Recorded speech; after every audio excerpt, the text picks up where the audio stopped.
اعوذ باللہ من الشیطان الرجیم پناہ مانگتا ہوں میں اللہ کی شیطان مردود سے۔ بسم اللہ الرحمن الرحیم شروع اللہ کا نام لے کر جو بڑا مہربان نہایت رحم والا ہے۔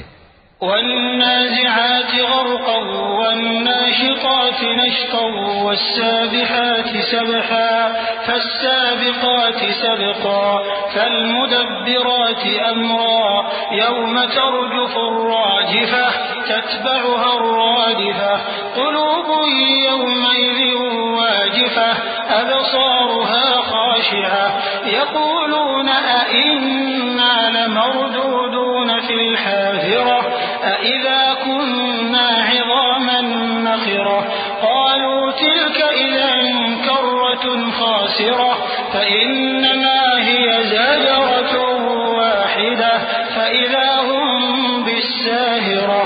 ان فرشتوں کی قسم جو ڈوب کر کافروں کی جان کھینچ لیتے ہیں اور ان کی جو مومنوں کی جان آسانی سے نکالتے ہیں اور ان کی جو تیرتے ہوئے جاتے ہیں پھر لپک کر آگے بڑھتے ہیں، پھر دنیا کے کاموں کا انتظام کرتے ہیں کہ وہ دن آ کر رہے گا جس دن وہ زلزلہ آئے گا، پھر اس کے پیچھے اور زلزلہ آئے گا۔ اس دن لوگوں کے دل خوف زدہ ہوں گے اور آنکھیں جھکی ہوئی۔ کافر کہتے ہیں کیا ہم الٹے پاؤں پھر لوٹیں گے؟ بھلا جب ہم کھوکھلی ہڈیاں ہو جائیں گے تو پھر زندہ کیے جائیں گے؟ کہتے ہیں کہ یہ لوٹنا تو سراسر نقصان کا لوٹنا ہوگا۔ تو بس وہ ایک ڈانٹ ہوگی، اس وقت وہ سب میدان حشر میں آ جمع ہوں گے۔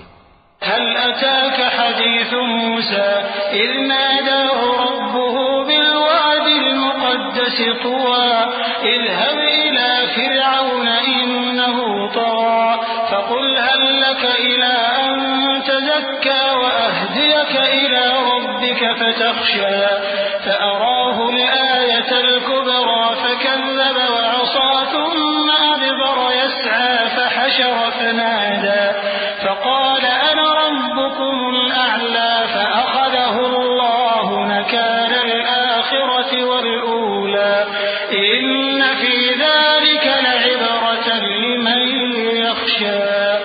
بھلا تم کو موسیٰ کی حکایت پہنچی ہے جب ان کے پروردگار نے ان کو پاک میدان یعنی طویٰ میں پکارا اور حکم دیا کہ فرعون کے پاس جاؤ کہ وہ سرکش ہو رہا ہے، پھر اس سے کہو کہ کیا تو چاہتا ہے کہ پاک ہو جائے اور میں تجھے تیرے پروردگار کا رستہ بتاؤں تاکہ تجھ کو خوف پیدا ہو؟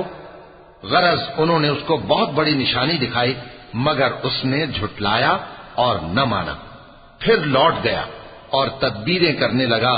سو اس نے لوگوں کو اکٹھا کیا، پھر بلند آواز سے بولا، سو کہنے لگا کہ تمہارا سب سے بڑا مالک میں ہوں۔ تو اللہ نے اس کو دنیا اور آخرت دونوں کے عذاب میں پکڑ لیا۔ جو شخص اللہ سے ڈر رکھتا ہے اس کے لیے اس قصے میں عبرت ہے۔ أأنتم أشد خلقا أم السماء بناها رفع سمكها فسواها وأغطش ليلها وأخرج ضحاها والأرض بعد ذلك دحاها أخرج منها ماءها ومرعاها والجبال أرساها متاعا لكم ولأنعامكم فإذا جاءت الطامة الكبرى يوم يتذكر الإنسان ما سعى وبرزت الجحيم لمن يرى فأما من طغى وآثر الحياة الدنيا فإن الجحيم هي المأوى۔ بھلا تمہارا بنانا مشکل ہے یا آسمان کا؟ اللہ نے اس کو بنایا، اس کی چھت کو اونچا کیا، پھر اسے برابر کر دیا، اور اسی نے رات تاریک بنائی اور دن کو دھوپ نکالی اور اس کے بعد زمین کو پھیلا دیا۔ اسی نے زمین میں سے اس کا پانی نکالا اور چارہ اگایا اور اس پر پہاڑوں کا بوجھ رکھ دیا۔ یہ سب کچھ تمہارے اور تمہارے مویشیوں کے فائدے کے لیے کیا۔ پھر جب وہ بہت بڑی آفت آئے گی اس دن انسان جو محنت وہ کرتا رہا یاد کرے گا، اور دوزخ دیکھنے والے کے سامنے لا کر رکھ دی جائے گی، اب جس نے سرکشی کی اور دنیا کی زندگی کو مقدم رکھا تو اس کا ٹھکانہ دوزخ ہی ہے۔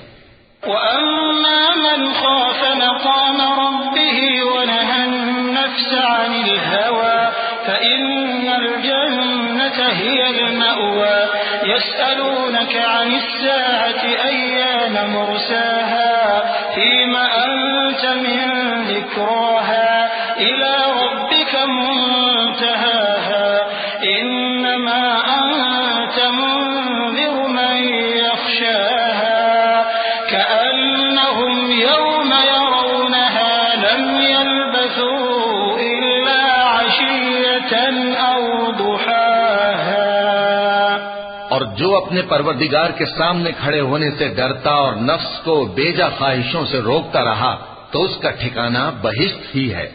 اے پیغمبر صلی اللہ علیہ وآلہ وسلم، لوگ تم سے قیامت کے بارے میں پوچھتے ہیں کہ اس کی آمد کب ہے، سو تم اس کے ذکر کی طرف سے کس فکر میں ہو؟ اس کا منتہا یعنی واقع ہونے کا وقت تمہارے پروردگار ہی کو معلوم ہے۔ جو شخص اس سے ڈر رکھتا ہے تم تو اسی کو ڈر سنانے والے ہو۔ جب وہ اس کو دیکھیں گے تو ایسا خیال کریں گے کہ گویا دنیا میں صرف ایک شام یا ایک صبح رہے تھے۔ صدق اللہ العظیم۔